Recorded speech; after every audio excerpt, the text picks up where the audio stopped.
So going to the Republicans for just a second, has Trump in effect crushed the conservative movement? Because it seems to me that the people that are voting for him, they don't really care about conservative principles. They want to win. I think you can make an argument that that's a perfectly fine place to place a vote. You want to vote for a winner, okay.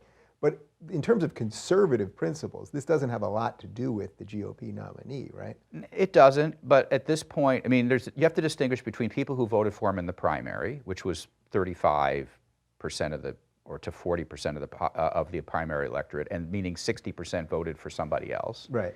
They were voted for a Ted Cruz or a Rand Paul or a Marco Rubio. They wanted somebody else. But he did get the most primary votes. And I get that, but they were. It's at best a plurality of Republicans. Republicans supported him in the primaries. Then once he becomes the nominee, and a Republican voter, even a conservative Republican voter, has to choose between him and Hillary, it's not irrational to choose him. It's just not. So in a sense, the election is about teams.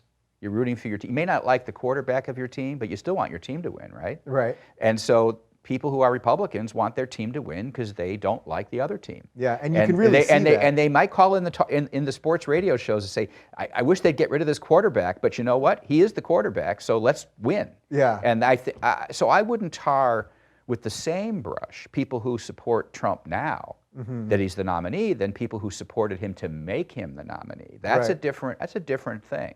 That's a really interesting distinction, because I've seen that happening. Where people that were in the Never Trump campaign, that were tweeting about this constantly and writing articles about it, that slowly you're seeing them fall in line. But basically you're saying that's just a natural reaction. It's not necessarily that they're abandoning their principles, but they're saying, no matter what, he's better than Hillary, if those are the principles that you believe in. Yeah, exactly. And I don't think it's irrational. I don't think it's irrational to be Never Trump. I'm not Never Trump. I wasn't Never Trump all the way along, but I mean, I'm not for Trump, but I'm also not never Trump. I don't think it's irrational to be never Trump. I don't think it's irrational to be pro-Trump. I don't think it's irrational to be against Trump. I don't think any one of these are irrational. I think reasonable people can differ now. I don't think that's as true of the primaries. When you had a choice between Trump and a bunch of other much, much better choices, then I'm very down on those people who opted for Trump then. I think they played into the hands of a con man. Right. And I don't think that was a good move for them to make. So going to that place, and for those couple months, you mentioned you worked on Rand Paul's campaign, so obviously I assume you wanted Rand Paul to win the nomination. I did. Fair to say. What did you think of Ted Cruz? Because I would suspect that Ted Cruz, the guy was pretty much as much a constitutionalist as you're ever going to get in America. Now, my issue with him, which I said many times, is he just read as a used car salesman to me. So even though there were things that he said that I thought were based in law, I didn't like the guy. And I know that's sort of a crappy place to be, but it is what it is. What did you think of him? I've known him, and I watched him argue in the Supreme Court of the United States. He argued a case when he was Solicitor General of Texas. I mooted him before he argued. I saw him argue in the Supreme Court. He was a brilliant Supreme Court litigator. I met with him, and I think after Rand dropped out, I favored him as a Republican over the other Republicans that were then available. So I actually think quite highly of Ted. I do think that personality-wise, he doesn't come across the way you would want a politician to be able to come across, to appeal to people. I've characterized his affect the way you did as a used car salesman, but I get what you're reacting to totally. Yeah. And I think that actually cost him. I think that persona, he hasn't got as appealing a political persona, but I do think he has principles.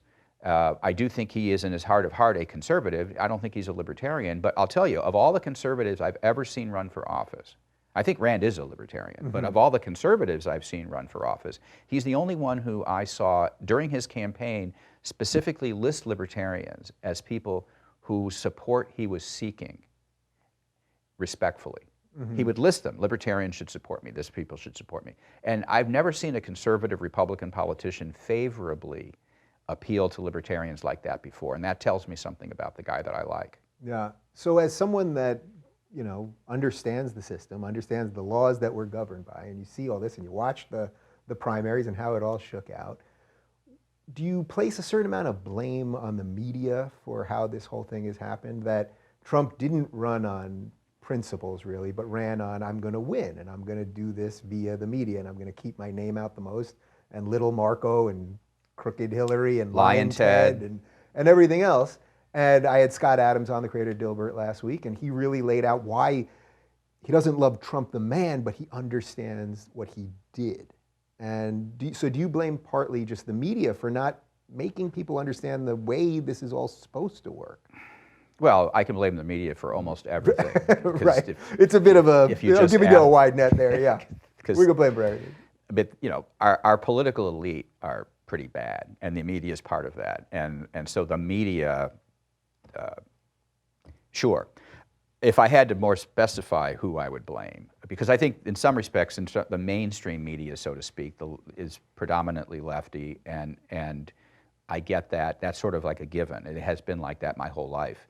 If I had to blame anyone specifically, it is right-wing media, conservative media, talk radio, who put ratings and viewership and popularity amongst their audience ahead of the screening and vetting that they formally claim to do. I mean, they were the ones that were supposedly down on rhinos, Republican name-onlys, right? So who do they end up, supporting, or at least legitimating? They didn't all support him, Donald Trump, but they legitimated him as a legitimate conservative. When he was in the takeoff phase a year ago, instead of dumping on him, they didn't dump on him. And I think part of it's because some of them were friends with him, personal friends with him. And they should have tried, they essentially legitimated him as a conservative candidate when they might have had some influence, and by the time he really took off with the voters, they no longer had the influence, and then they put their audience at risk, and then they got on the bandwagon. And so if conservative media, who is supposed to be screening people for the conservatives, I think they fell down on their job for conservatives. Right, so they wanted clicks and views and ratings. So they went to where the clicks and views and ratings are. At one point or another, that's what most of them did. I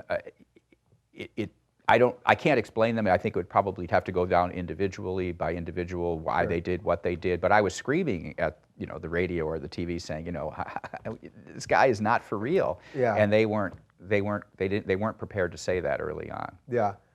So for all the people that say that Trump is a demagogue and he's the next Hitler and he's going to be an authoritarian and all of this stuff, do you think that the underpinnings of our system are strong enough to withstand that, whether it's Trump or somebody else? Do you think that our separation of powers are actually strong enough to rein in somebody that could be really terrible? Well, one of the problems we have is that our separation of powers and our constitutional constraints have been systematically eliminated in the interest of promoting good government, the government that progressives have wanted. Yeah. And can you give an example of that? Well, the president Congress has delegated to the president so much discretionary power by statute that it's very difficult to rein in the president when the president, in this case it's President Obama, wants to do whatever he wants to do. He can usually point to a statute where Congress has said, it's up to you, do what you like. Yeah. So there have been, that plus the fact that the Congress has delegated, and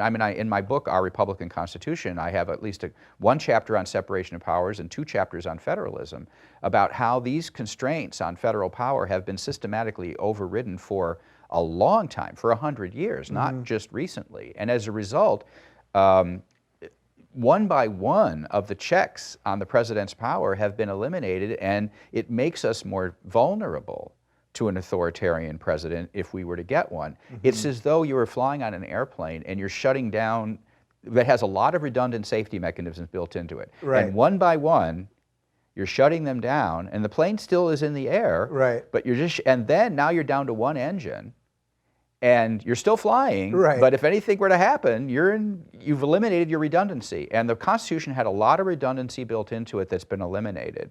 And now we're kind of on a wing and a prayer here, to stick with my airplane metaphor. And hoping there's enough left to take care of an authoritarian president, should we ever get one. I'm not endorsing the idea that Donald Trump is necessarily going to be one. But I'm not either. But if he is trying to be, then we have fewer constraints on him. I do think that Democrats are going to rediscover the importance of checks on presidential power if Trump became the president. And just as Republicans have rediscovered checks on presidential power with Obama in office that they weren't as enamored with when Bush was there. Right. So they all sort of have principles when it's convenient, right? Like they suddenly, oh, well, the Republicans are going to say we don't want executive actions when it's a Democratic president, and vice versa. Right. I mean, I don't want to play the game of moral equivalence and say everybody's always the same as everybody else, but there's a term called fair weather federalist. You're a fair weather federalist when you're against the national policy and you want, so therefore you prefer for states, but if you're for the national policy, you're not so big on states. I think this is a tag that you can easily attach to Republicans as well as Democrats, easily. Yeah. Okay, so as the executive branch gets more powerful, is there any instance where you think the executive order or the executive action, first off, is there a difference between executive order and executive action? Executive orders are actually literally orders issued by the president to subordinate members of the executive branch to do X, Y, and Z. Executive action is a broader category of things that the executive branch is going to do. So it fudges up what used to be an executive order is a specific thing. The president orders the Department of Health, Education, and Welfare to do this, or the secretary of that to do that. It's an actual order. Executive action is, here's what we in the executive branch are going to do about such and such a problem. We're going to do this. We're going to take executive action. Right. So it's a fuzzier concept. Right. So constitutionally, the executive action is the one that you'd be more leery of, right? Because it's sort of vaguer. And the powers aren't? No, not necessarily. I mean, executive orders, first of all, the president, if you believe in a unitary executive where the president's at the top and you have people subordinate to him, the executive should be able to issue orders to his subordinates to do X, Y, and Z. So there's nothing inherently wrong with an executive order, nor is there anything inherently wrong with saying, we in the executive branch are going to do the following as our actions. The question is, are they authorized to do it by law? Right. Or are they trying to get around the law, either trying to get around a law or trying to avoid going to Congress for something that really ought to get authorization from Congress to do? That's the problem. It's not the bare existence of an executive order, but it's what they're trying to do with executive orders.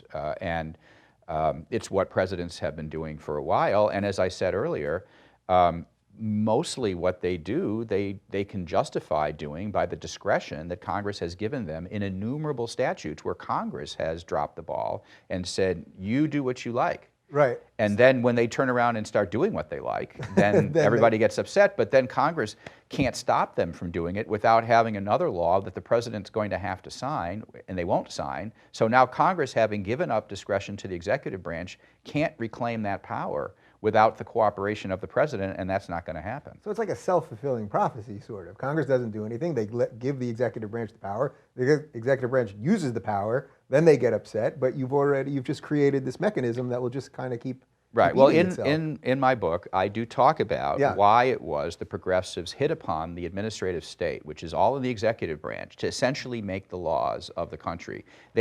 Congress has outsourced the lawmaking power, by and large, to executive branch agencies by saying, we want clean air, we want clean water, you go make the rules for that. Now, the rules for that are what used to be called laws, telling us what to do, right? And now being made by executive branch agencies, and some of them are at least theoretically subject to presidential control. Some of them are independent of presidential control, and they did that because they couldn't pass enough laws. I mean, there's 535 of them. Right. They can't pass enough laws to satisfy the progressives, so they needed to outsource the lawmaking power, and then all you have to do is hire more administrators, and you can make as many laws as you like. Right. So, okay, so let's get to your book a little bit, and let's talk about progressives a little bit, too. So the progressives, basically, they couldn't get certain things done, so it becomes about authoritarianism for them, right? Like, they need to get things done, and they can't do it through the legislative process, and that's why they're pushing this. Well, there was a limit. We have a government that was designed to be limited. And so if you want to do a lot more, if you want to be a lot more ambitious, then you have to get around the limits. And they've been very ingenious over a long period of time. And the progressives that I'm talking about in my book, Our Republican Constitution, are the original progressives. They were the progressives in the late 19th century into the 20th century. They include Republicans like Teddy Roosevelt and Democrats like Woodrow Wilson, Republicans like Herbert Hoover, Democrats like FDR. They were all progressives, and they believed, they had a very affirmative ideology that said government needs to be much more active, it needs to be doing things in the public welfare, but they were using what they themselves called a horse and buggy constitution to try to get there. So they basically adopted what they called living constitutionalism to evolve out of that, and they did all these workarounds to get out of the constraints. Well, one of the constraints is that all legislative power, according to the Constitution, should reside in a Congress of the United States. That's now 535 people. Right. Now, before air conditioning, they could only sit there some of the year. Now they got air conditioning, so they can sit there 12 months, but it's only 535 people. They can only make so many laws. Well, to run the whole economy, to run the whole country, they need a lot more laws than 535 people can pass. So they actually outsourced it to the administrative agencies. And then progressives could monitor the administrative agencies by how much they funded them without having to actually make any more laws. And they insulated them from presidents who might get elected by other parties. And so they're really out there doing their own thing. And that was a way that they could make as many laws as progressives wanted to see made. In my book, I basically propose two major reforms to limit the size of government based on the original Constitution. And one is that most all of the big issues should be decided by state governments rather than the federal government, so that you can have a diversity of 50-state solutions to different social and economic problems. The other one is that the Congress should make its own laws. So my radical proposal is that it's not that no government should do anything, but that state governments, of which there could be more choices, should do more, and the federal government should do less. And secondly, that the elected lawmakers should make all the laws. I know that's right, really shocking. I thought you were giving me something else there. Okay. Those who are elected to be lawmakers should make the law. Should make all the laws. This is radical stuff. This is radical stuff. Do you think the concept of states' rights has been totally lost too? It seems like we debate everything on a federal level now. And I guess this is exactly what you're saying. We've gotten to the point where we think the executive branch has all this power, so we think that the president can magically do everything, and we forget that the states are supposed to do most of the things that should have to do with our day-to-day life should be decided by the states. But I don't like the term states' rights. First of all, the Constitution is very fastidious. The only rights that it refers to are our rights. Right. What government has are powers, and they're delegated powers. Governments are our agents. Government is a fiduciary working on our behalf and ultimately subject to the control of the voters. But still, they're fiduciaries, so they have powers and we have rights. And the states' rights theme, which is very old, and it's easy to think of, to use, but I don't like the term because. So you would use what term would you prefer? Well, there's state discretion, state lawmaking, diversity of states. There's lots of ways to talk about it. It's just I don't think states have rights per se. Right. Although, truthfully, relative to the federal government, you could say they do have rights, but I just prefer the term rights be used for us. And the term powers be given to them. Powers are good enough. They got powers. They should be satisfied with that. My audience knows I like terms, so I'm okay with some definitions. Okay. That makes sense. But so you would agree though that we have slowly eroded that to the point that it doesn't seem that anyone cares about the powers that the state is supposed to have. Well, here's the thing. States are bad actors. All governments can do bad things. State governments can do bad things. Clint Bolick, who's now a Supreme Court justice in Arizona, wrote a book called Grassroots Tyranny because of the terrible things that local governments do. I'm for that. The thing about local governments or state governments is you have 50 of them. They tend to compete with each other for resources, for businesses, and for population. As a result, there are some constraints on them that are not at the national level. Because of those constraints, progressives long ago decided they wanted everything done at the national level because the option, if they were to win at the national level, is to stay in this country or leave your country. If you lose something at the state level, you can go across the state line, either as an individual or as a business. Right. They didn't like that. That was too much of a constraint on what governments could do. That's really fascinating. So push everything to the national level, and then you have to leave your country to get to another legal system, and there might not be anything better, and people are reluctant to do that. So I'm for so therefore, for a very long time, and we still have the mentality, if you're really serious about something, you must support a federal law. Not a state law, but a federal law, because that's serious. That serious meaning one size fits all for 300 and some odd million people, rather than a diversity of approaches where Texas can do one thing, Wyoming can do something, California can do something, where we are today, California, or DC. Everybody can do different things, and there's a different mix, and people will flow to where they like it better. Yeah, that's actually the best explanation of when I describe progressives as authoritarians now, that's really the best example of that. Because you could take something like the New York state tax, which is probably lower than Florida, so a lot of people eventually, older people, leave New York and they go to Florida. The progressives, because they want a certain tax level to be high for those people in New York, well then they want it to be federal. Now you can't go to Florida, so then you'd really have to literally leave the country. Right. And so, that shows why it's about power, really. Yeah, so I have a chapter of the book all about this, and I talk about foot voting, which a colleague of mine, a friend of mine at George Mason University, Elias Solman, has a book about federalism in which he talks about foot voting. I like the term. Which can you do more to advance your own personal well-being?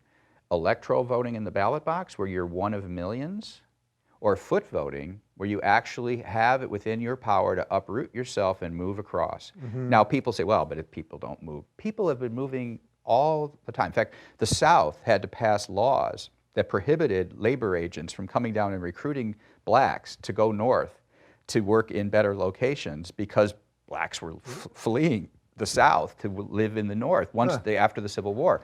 That's how mobile we are. Now, not everybody can move, but people really are able to move. And that's something you can do to improve your life. Going to the ballot box every 2 years, every 4 years, and checking off a name, that's not going to do that much to improve your life. So people are pay a lot more attention to how they can improve their lives that way, because they actually, if they take action, the action will have consequences. Right, they take action. They may close a small business, they take all their money out of the local economy. And they will actually yield a benefit by going somewhere, whereas if they go to the ballot box and they pull the lever, they may or may not get any benefit from that. So they take that first decision much more seriously, and that provides a much bigger constraint on what governments can do, because if they lose their voters, they lose their businesses, then they're going to be more constrained. Not perfectly constrained. Again, I also favor in the book under the 14th Amendment, federal scrutiny of state laws that are irrational and arbitrary in how they restrict our liberties. The 14th Amendment does give the federal government power to protect us from our own states, something they didn't have before the Civil War in the original founding, and I talk a lot about that as well. But that's sort of a third line of defense. So first you have most of the power stays at the states, a few functions go to the federal government. At the federal government level, you have separation of powers to try to keep it on the level, and then when the states go haywire, you have the ability to go to federal court to protect your liberties from your own state government acting irrationally and arbitrarily. That's what my book proposes as the way the system should work. Right, and all of that is within the way the system is supposed to work, right? You're not calling for something that would alter the system, really. If I had a copy of the Constitution now I could hold up as a prop, I would say I'm only calling for this thing, the law that governs them who govern us, to be followed. Right. That's all I'm proposing. So you're not saying pass an amendment to do this? You're not saying... Well, I do propose some amendments at the end of the book, and I proposed more amendments in my last book called the Bill of Federalism, which are attempting to restore the basic operation of the Constitution, both against court decisions which have undermined it, but also there are ways in which amendments to the Constitution have messed things up. We have, states no longer have the input they used to have when they could select their own senators by legislatures, and there's the income tax, which has created an enormous amount of wealth in Washington that they use to bribe states to do what they want to have done. Sure. So there are some things we could do by amendment to make the Constitution better at the margin.